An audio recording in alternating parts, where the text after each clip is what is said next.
Live from our 7 Tasmania studios, your nightly news with Louise Huber begins now. Good evening, everyone. First tonight, a fast food worker has faced a terrifying night after a man allegedly fired a shotgun at her in a drive-through window. Our reporter Stuart McSwain has more. Police were called to the Bridgewater McDonalds just after 1:30 a.m. following a frightening ordeal for a staff member inside.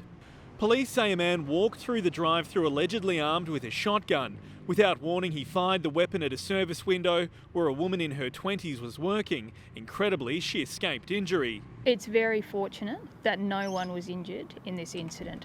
Officers swarmed on the scene in minutes. A 35-year-old man was quickly arrested nearby. The offender was armed when he was located by officers, and they were able to safely effect the arrest without any further incident, and that's commendable action by those officers involved. Police are describing the alleged attack as extremely serious, but also isolated.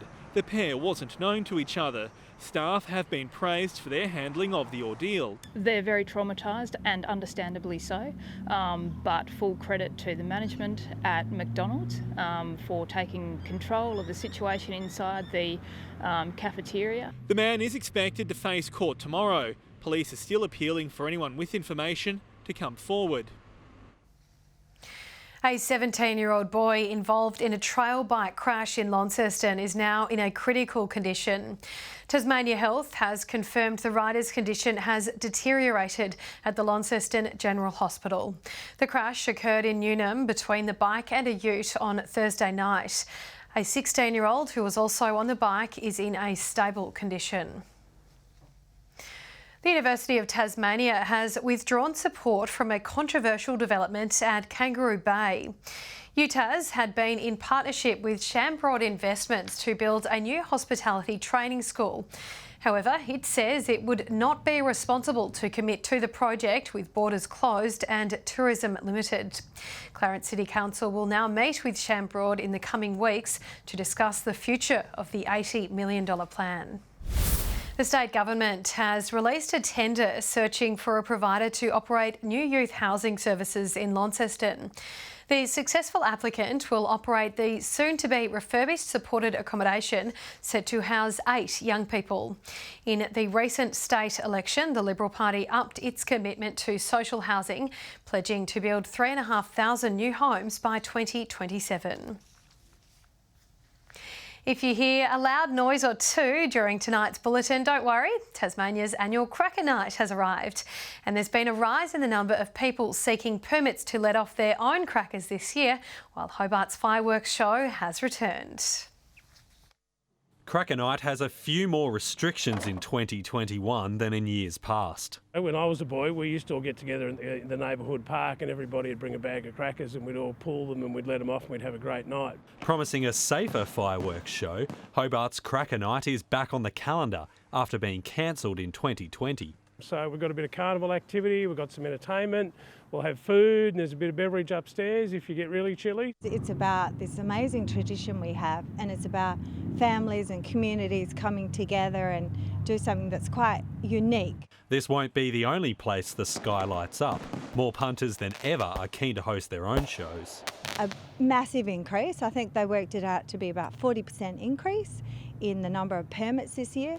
While most of us will have a cracking time tonight, fireworks can bring out some unexpected behaviour in our pets. What we do encourage people to do is to make sure that their neighbours know, all the people around an event know well and truly, far enough ahead to be able to plan. The RSPCA recommending all furry friends are kept inside. Josh Duggan, 7 Tasmania News. The cars are cheap and the challenge is pace, not race. But that's exactly the appeal of the Baskerville 1000.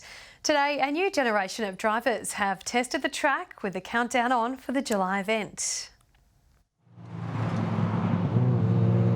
What makes a great car at the Baskerville 1000? It could be the engine, or, well, stickers. We bought it off Gumtree for less than $1,000, and you know how the saying goes, every sticker gives it 1 horsepower, so we've got over 1,000 horsepower in this car. Dozens of drivers brought their passion to the pit for a training day at the track. The mission, learn what it takes to compete in the unique event. You know, we're not trying to get them to just go fast. This is not what this event's about. It's about trying to coach them into control, car control, braking and cornering as more than anything. The Baskerville 1000 isn't your standard race. For starters, it's not a race, but rather a 6-hour endurance contest, all based on points. And cars taking part can't cost more than $1,000. A quirky rule that's fueling interest. We were expecting we would get maybe a dozen people to come along, but we've been very fortunate to have more than 40 rookie drivers sign on and 15 trainee officials, so we've got pretty much a full house.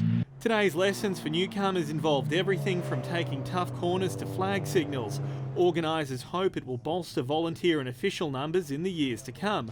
Others are keeping their eyes on the prize of making the event. Very likely, provided the car stays together, so we've had to put it back together a couple of times, but I'm pretty confident it'll be good to go on July. Sean McComish, 7 Tasmania News. Australia has some of the highest eczema rates in the world, with Tasmania's cold, dry winters triggering flare-ups, often in children.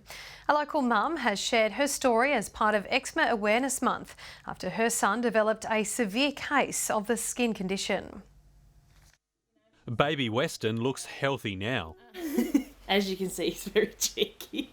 But when he was only 2 months old, Mum Kirsten noticed something wrong with his scalp. It was a form of eczema known as cradle cap. And it was just, it was just like a little bit scaly, and he didn't really have too much hair. After applying baby oil, it only got worse. It just progressed and it got worse. So the baby oil was drying it out in areas where I couldn't see it. With this being Eczema Awareness Month, Kirsten is hoping more mums can seek help. A basic cream is what helped them. Treatment manufacturers are noticing more people turning to their products. So the need has grown and the demand for the product has grown dramatically. Fortunately for most children with eczema, they do very well with very simple things. Bathing routines, moisturisers, prescription creams. 1/3 of Australians suffer from eczema at some stage. Dermatologist Dr. Philip Clark says the incidence has risen. But it probably is related to things like our living environment, our cleaning routines, dietary changes. Winter tends to see a flare-up in cases, especially here in Tasmania. Our winter tends to get cold, and those sort of cold, dry mornings with the frosts, it just takes a lot of moisture out of the skin. To moisturise within 3 minutes after bathing, that really allows the moisture to lock into the skin. While most children grow out of their eczema, it can be a lifelong affliction. Improved treatments like injections, tablets and creams like the one that helped Weston, easing that pain. Josh Duggan, 7 Tasmania News. To the TSL now, and a 7-1 second term has helped Clarence thump arch-rival Glenorchy to cement their TSL final chances. In today's other matches, North Launceston edged out a spirited North Hobart, while the Tigers left it late to defeat Lauderdale. Clarence and Glenorchy faced off in their traditional derby match, the Roos opening strongly, kicking 3-1 in the first term. Their lead extended to 40 points at half-time, as Clarence turned up the pressure on the Magpies, who didn't score a goal in the second term. Both sides scoring 2 goals each in the third as the Magpies stabilised a little. Clarence still 45 points ahead with a quarter to play. Josh Green and Ethan Jackson among the goal kickers as Clarence stifled the Pies, running out 68-point winners. Across at North Hobart Oval, it was bottom versus second. North Hobart starting strong and playing beyond their ladder position, leading by 5 points at quarter time. North Launceston broke away in the second term, but the Demons pegged them back. The margin 5 points to the northern side at half-time in a tight and scrappy affair. A similar story in the third. The Bombers pulled away, but the home side scored a late goal to be within 8 points with a quarter to play. There'd been no upset, however. A 4-2 quarter from the Bombers seeing them pull away when it mattered, winning by 20 points. At Skybus Oval, it was tight and tough early on between Lauderdale and the Tigers. The Southern Bombers getting the jump on their opponents early on, leading by 20 points at half-time. Kingborough, however, showed why they're on the rise, roaring back into the match in the third. 4-0, putting the Tigers in front by a goal at three-quarter time.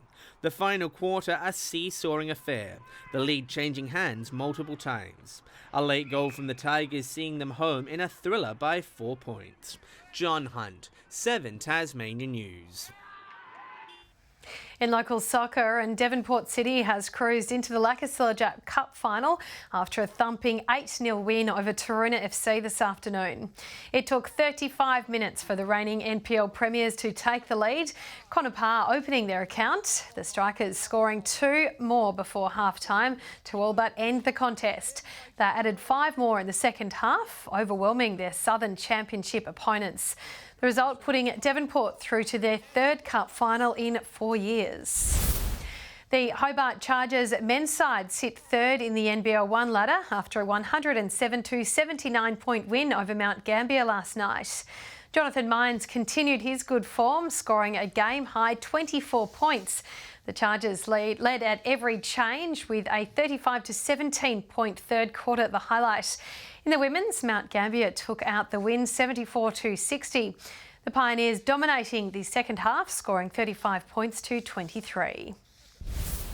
Launceston Tornadoes superstar Keely Froling's Olympic dream is one step closer. In Austria for a key qualifying tournament, Australia's 3x3 team beat Iran 22-2.